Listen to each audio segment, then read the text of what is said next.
saya gitu. Tadi kan berbicara tentang karakter anak gitu ya Pak ya. Perlu nggak sih Pak sampai sekolah tuh kita harus kayak masukin anak tuh di sekolah berkarakter gitu. Misalkan kayak saat ini kan kayak Sampurna atau Sinarmas gitu ya Pak ya. Punya sekolah-sekolah yang oh ini karakternya begini. Ada yang bilang Cambridge begini gitu. Itu sebenarnya perlu nggak sih Pak? Itu pertanyaannya gitu Pak. Iya, perlu, enggak perlu. Sebenarnya sekolah itu walaupun slogannya hebat-hebat, bahkan sekolah Kristen yang slogannya membentuk karakter Kristus, tapi namanya sekolah ya, pasti konsentrasinya itu yang ngajar matematika, fisika, kimia, biologi, berhitung, membaca, dan sebagainya. Itu tetap konsentrasi utamanya. Dalam arti, sekolah karakter yang paling hebat di muka bumi adalah keluarga. Oke. Karena keluarga lah yang harus kita menyekolahkan anak tidak lepas tanggung jawab dari mendidik anak karena kita baru mengisi otaknya walaupun di sekolah yang berkarakter hebat sekali tetap ujung-ujungnya karakter itu pada orang tua. Nah, kecuali masih ada kecualinya. Kecuali anaknya ada masalah yang memang cukup berat. Sehingga perlu. Ya, kalau saya ditanya, perlu nggak? Atau baik nggak, Pak? Kalau memang betul-betul orang tuanya sibuk, sering bepergian ke luar negeri, anaknya jadi tentara atau kerja di tambang di luar pulau, nggak ada waktu buat anak, single parent, dan single parentnya juga nggak ada waktu, ibunya dagang terus. Nah itu mungkin bahkan bukan sekolah berkarakter ya, mungkin perlu dimasukin sekolah berasrama. Tapi dalam kondisi ideal, saya tidak menyarankan. Ya, karena asrama juga akan memisahkan anak dengan orang tuanya. Tapi kalau anaknya sampai narkoba, kecanduan, game adiktif, nah, mungkin dengan sekolah berasrama yang disiplinnya keras, anaknya akan struggle sebentar, tapi anak mumpung, apalagi kalau anaknya masih SMP ya, itu SD apalagi, itu masa penyesuaiannya masih luar biasa. Dengan sekolah-sekolah bahkan berasrama sekalipun, dia akan adaptasi dan tidak akan stres, nggak akan bunuh diri, akan terbentuk. Tapi bagi saya itu untuk anak abnormal atau anak dengan masalah-masalah yang luar biasa, sehingga butuh sampai sekolah berasrama. Nah, sekolah-sekolah yang dengan label-label berkarakter tentu ya ada positifnya, paling tidak komunitasnya mestinya lebih baik. Walaupun konsekuensinya misalnya tuh biayanya lebih mahal gitu ya. Tapi kalau misalnya soal biaya nggak masalah, ya itu bagus. Tapi bukan sebuah keharusan sehingga nanti yang nggak mampu ke sana terus merasa wah gimana anak saya gitu ya. Saya juga dulu kan sekolah di kampung, sekolah SD. Iya benar ya. Tapi kalau sekarang ada pilihan dan mampu gitu ya. Kalau jujur ya kami misalnya sekolah saya Happy Holy Kid ya kami punya moto membentuk karakter Kristus sejak usia dini begitu ya. Gimana pacarannya? Ya doa pujian penyembahan setiap hari. Di usia dini saya mau bawa ajari anak doa pujian setiap hari. Wah, sampai dapat komentar itu Pak sekolah playgroup atau sekolah minggu? Ini sekolah minggu setiap hari saya bilang begitu karena yang penting ya itu gitu ya. Jadi ya paling enggak ya tapi enggak semua cabang ideal. Pasti akan banyak protes juga. Wah, gurunya katanya bentuk karakter Kristus. Kok gurunya begini-begini? Begitu dapat protes ya kami perbaiki. Nah, paling tidak ya saya berani mendeklarasikan bahwa dengan memberikan label seperti itu, ya kami berjuang lebih baik. Dan saya yakin juga nanti pasti ada sekolah SD, SMP, SMA, karena kami hanya playgroup TK ya, yang memberikan label-label berani memberikan itu pasti sih juga sedang berusaha, walaupun nggak sempurna ya. Kalau Anda mencari kesempurnaan, pasti Anda akan kecewa ketika menyekolahkan sekolah-sekolah berlabel karakter Kristen. Bahkan bisa kaget juga ketika sekolah Kristen internasional lagi, malah banyak kagetnya. Kenapa? Gurunya internasional, ternyata matematikanya bagus, kimianya bagus, tapi gurunya LGBT. Itu saya pernah menjumpai karena waktu sekolah Kristen ini cari guru kimia, tentu yang disaring adalah ilmu kimianya.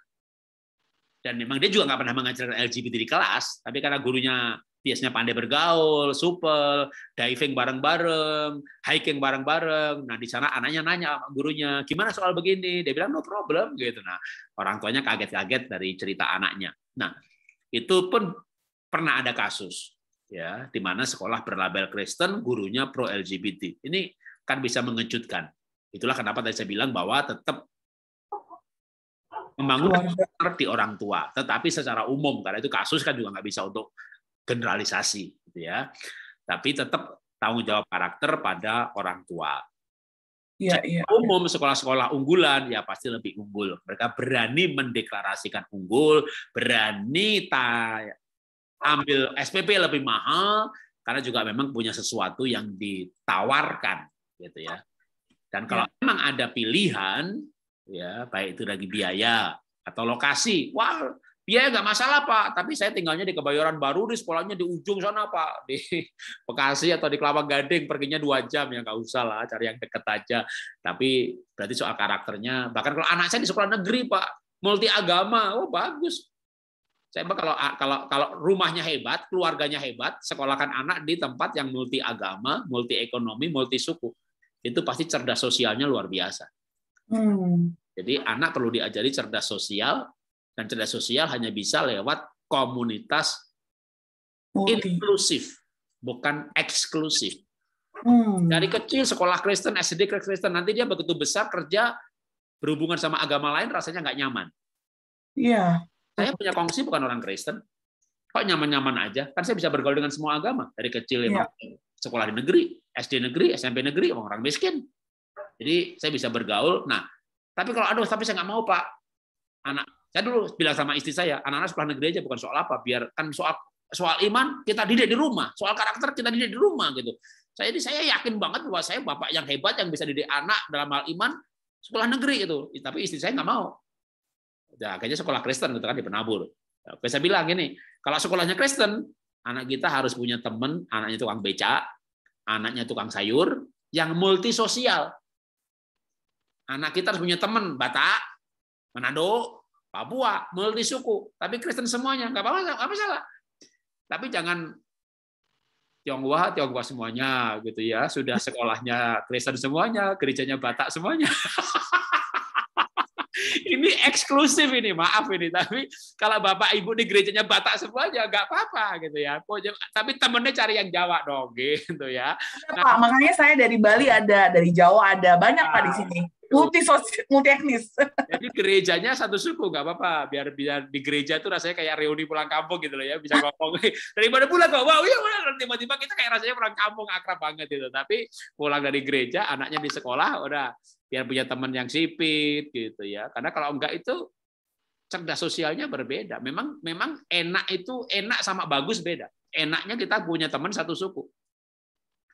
Ketika orang Tionghoa kuliah di misalnya kayak di beberapa kampus yang anti Cinanya kuat banget gitu, waduh, dibully dia, sipit lo, apa lo gitu. Tapi karena dia hadapi itu, jadi orang yang tabah banget.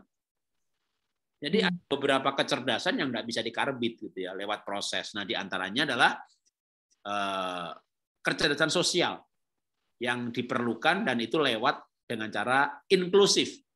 Kalau sekolahnya eksklusif, temannya inklusif. Kalau gerejanya eksklusif, ini Huria Kristen Batak. Oke, satu gereja Batak semuanya. Oke, punya teman olahraga Jawa, punya teman dagang nggak dagang, orang Padang.